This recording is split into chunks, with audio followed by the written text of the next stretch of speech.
क्या भारतीय टीम टी20 world cup 2026 से बाहर हो गई है? सबसे बड़ा सवाल फैंस के मन में यही है। इसके साथ साथ भारतीय टीम का क्या सिनेरियो है जिससे वो अभी भी सुपर 4 में पहुंच सकती है? तो आपको मैं इस वीडियो में इन तमाम सारे सवालों के बारे में विस्तार से बताऊंगा और ये भी जाने कि भारतीय टीम के इस हार के कारण क्या है और आने वाले मुकाबलों में भारतीय टीम कौन कौन से बड़े बदलाव कर सकती है।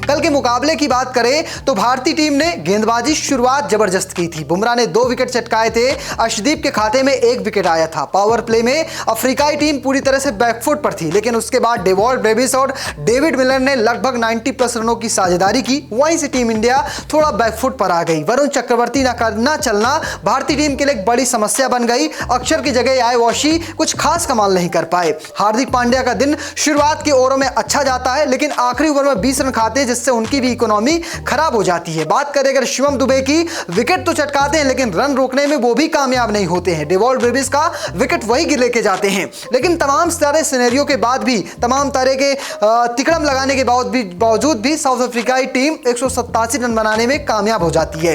रन चेज में भारत की शुरुआत और खराब होती है। अभिषेक शर्मा के बल्ले से 14 रन जरूर आते हैं, लेकिन तिलक वर्मा सिर्फ 1 रन बना पाते हैं। सूर्या से उम्मीदें थी, लेकिन 22 गेंद पर 18 रन बनाकर वो भी आउट हो जाते हैं। वॉशी से तमाम सारी उम्मीदें थी, लेकिन वो भी 11 गेंद पर सिर्फ 11 रन बना पाते हैं। हार्दिक पांड्या और शिवम दुबे पर पूरा दबाव आ जाता है। 14वें ओवर के बाद टीम इंडिया को 100 से ज्यादा रनों की जरूरत थी और गौतम गंभीर उनसे कहते हैं कि आपको हर गेंद हिट करना है और अगले ओवर में 3 विकेट गिर जाते हैं। केशव महाराज हार्दिक पांड्या को आउट करते हैं, रिंकू सिंह को आउट करते हैं, साथ में अर्शदीप सिंह को भी चलता कर देते हैं। इस तरह से टीम इंडिया पूरी तरह से जो बैटिंग यूनिट है वो बर्बाद होती जाती है और टीम इंडिया को हार का सामना करना पड़ता है। इस हार के बाद सवाल यही है कि भारतीय टीम अभी भी सुपर 4 में पहुंच सकती है। तो पहला और सिंपल फॉर्मूला यही है कि भैया आप अपने दोनों मुकाबले जीतिए। एक आपको जिम्बाब्वे के खिलाफ खेलना है जो 26 फरवरी को चेन्नई में होगा। दूसरा मुकाबला 1 मार्च को ईडन गार्डन में वेस्ट इंडीज के खिलाफ है।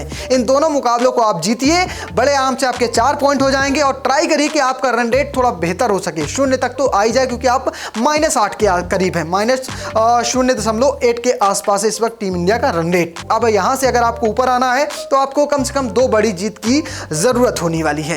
एक फॉर्मूला इस पर है और इसमें दूसरी तरफ आपको ये उम्मीद करनी होगी कि साउथ अफ्रीकाई टीम, जिसके भी 2 मुकाबले जिम्बाब्वे और वेस्ट इंडीज के खिलाफ है, वो भी अपने दोनों ही मुकाबले जीत जाए, जिसकी वजह से वेस्ट इंडीज और साउथ अफ्रीका के 6 पॉइंट हो जाएंगे, आपके 4 पॉइंट रहेंगे। इन हालातों पर जो बाकी की 2 टीमें हैं उनमें से एक टीम के पास ही 2 पॉइंट हो गई और आप सुपर 4 के लिए क्वालिफाई कर पाएंगे। लेकिन इस वक्त वेस्ट इंडीज भी बिल्कुल खतरनाक मोड पर है। डैरेन सामी उनके कप्तान कोच सब बने हुए हैं और वो भी अब तक लीग में एक भी मुकाबला नहीं हारे। ऐसे हालात में अगर वो साउथ अफ्रीका को हरा देते हैं तो साउथ अफ्रीका 4 पॉइंट तक ही पहुंच पाएगी और उसका रन रेट आपसे बेहतर रहेगा। अगर वेस्ट इंडीज इसके बाद आपसे हार भी जाती और जिम्बाब्वे को हरा देती तब भी उसके 4 पॉइंट हो जाएंगे और ऐसे हालातों में कह सकते हैं वेस्ट इंडीज के पास भी अच्छा रन रेट होगा आपसे बेहतर। इस वजह से आपको दोनों ही मुकाबले बड़े मार्जिन के साथ जीतने होंगे और उम्मीद करनी होगी कि वेस्ट इंडीज को 1 मुकाबला तो 2 मुकाबले तो कम से कम हार ही जाए और जिम्बाब्वे के खिलाफ आपको अपना बेहतर खेल दिखाना होगा ताकि आप जिम्बाब्वे को हरा सकें। इसके साथ साथ उम्मीद करें कि जिम्बाब्वे को बाकी दोनों टीमें भी हरा दें।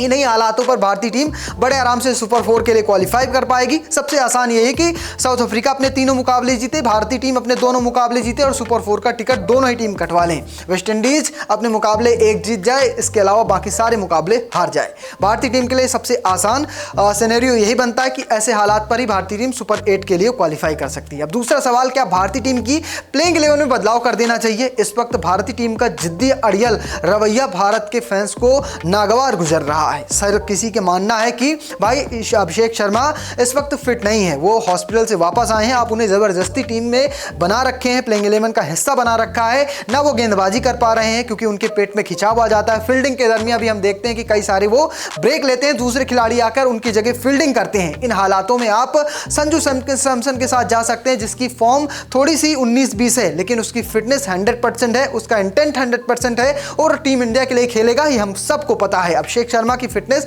एक सवालिया निशान खड़ा करती है। इसके अलावा आपको पिच देखकर, हालात देखकर अपनी रणनीति बनानी होगी। सीधे बल्ला नहीं भांजना होगा कि आप आप मैदान में गए, बल्ला घुमाते गए, विकेट गिरते गए, इससे कोई फर्क नहीं पड़ता है भाई। आप 50 से ज्यादा रनों से मुकाबला हार जाते हैं और आपका रन रेट बहुत नीचे चला जाता है। इस वजह से आपको पिच देखकर उसी हिसाब से खेलना होगा। शुरुआत की थी साउथ अफ्रीका ने उसी अंदाज में कि ताबड़तोड़ अंदाज में हिट कर रहे थे, लेकिन 20 रन पर उनके जब विकेट गिर जाते हैं 3 तो थोड़ी देर रुकते हैं, थोड़ी देर थमते हैं, रन बॉल करते हैं और उसके बाद जब अच्छी गेंदें मिलती हैं, लूज गेंदें मिलती हैं, भारत के गेंदबाज परेशान होते हैं, कुछ नया ट्राई करने जाते हैं तो बड़े बड़े हिट लगाते हैं और फिर 90+ रनों की पार्टनरशिप हो जाती है और वहीं से सारा गेम पलट जाता है। अगर किसी भारत के बल्लेबाज ने इसी अंदाज में बल्लेबाजी की होती तो हालात ऐसे नहीं होते और हम अगर हारते भी तो 10 से 20 रनों से हारते, रन रेट इतना बुरा नहीं होता। इसके अलावा आप संजू सैमसन को प्लेइंग 11 का हिस्सा बना सकते हैं। तिलक वर्मा को आप अपनी एग्जैक्ट क्लियरिटी दीजिए कि भैया करना क्या है आपको।